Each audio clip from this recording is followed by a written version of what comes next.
গেল বছর ঈদ উল ফিতরে মুক্তি পাওয়া অসংখ্য নাটকের মাঝে তোমাদের গল্প দেখে কেঁদেছিলেন দর্শক। একদিকে দর্শকের ভালোবাসা, সেই সঙ্গে ভিউয়ের রেকর্ড, সব মিলিয়ে একক নাটকের মধ্যে শীর্ষে জায়গা করে নেয় মোহাম্মদ মোস্তফা কামাল রাজের নির্মিত নাটকটি।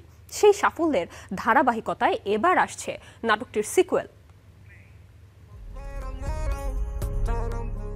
এই গল্প শহুরে এক তরুণের প্রথমবার গ্রামে ফিরে পরিবারের সঙ্গে ঈদ কাটানোর উপাখ্যান, যেখানে উৎসবের আমেজ ভেদ করে ক্রমেই দৃশ্যমান হয় সম্পর্কের গভীর টানাপোড়েন। আপনি আমার নামও জানেন?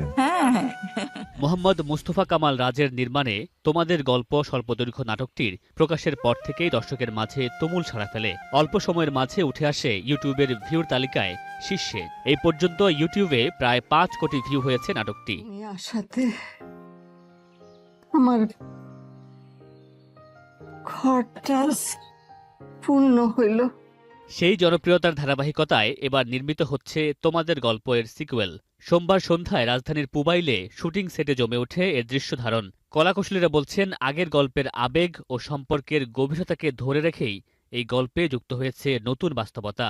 পরিবার যে আমাদের ভেঙে যাচ্ছে, সেই সম্পর্কগুলোকে সে নতুন করে আবার যেন একটা নতুন দ্যুতি দিয়ে দর্শকদের সামনে উপস্থাপন করতে যাচ্ছে।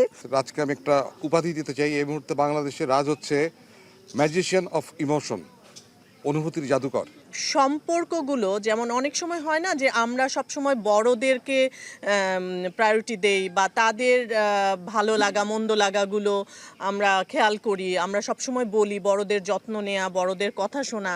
কিন্তু এই গল্পটা এরকম যে ছোটদের জন্য বড়রা কি করতে পারে সেটা বেশি করে দেখানো হয়েছে। আসলে সম্পর্কের এই গল্পে এবারও একসঙ্গে দেখা যাবে 5 প্রজন্মের শিল্পীদের। তরুণ প্রজন্মের জনপ্রিয় অভিনেত্রী তানজিম সাইয়ারা তটিনী থেকে শুরু করে জ্যেষ্ঠ অভিনেত্রী দিলারা জামান, সেই সঙ্গে রয়েছে সাবেরি আলম, মনিরা মিঠু ও জোভান। বিশেষত জোভান ও তটিনীর এবারের রসায়ন কি নতুন মাত্রা যুক্ত করতে পারবে? এই ধরনের গল্পগুলো আসলে আমার মনে হয় সবথেকে বড় প্লাস পয়েন্ট হচ্ছে এত সিনিয়র আর্টিস্টদের সাথে একসাথে কাজ করা, স্ক্রিন শেয়ার করা। কারণ আমরা খুব হার্ডলি এরকম সুযোগ পাই এত গুণী গুণী অভিনেতা অভিনেত্রীদের মাঝে থেকে শিখে কাজ করা। প্রত্যেকটা সিনের আগে সে আমার সুন্দর করে একটা না দুইটা কথা বলে দেয়, যেটাতে আসলে খুব হেল্প হয় অ্যাক্টিং করার জন্য, এবং সে পরিবেশটা তৈরি করে দেয়। একজন পারফর্মারের আসলে পরিবেশটা খুব ইম্পর্টেন্ট অ্যাক্টিং করার জন্য, অ্যাম্বিয়েন্সটা খুব ইম্পর্টেন্ট।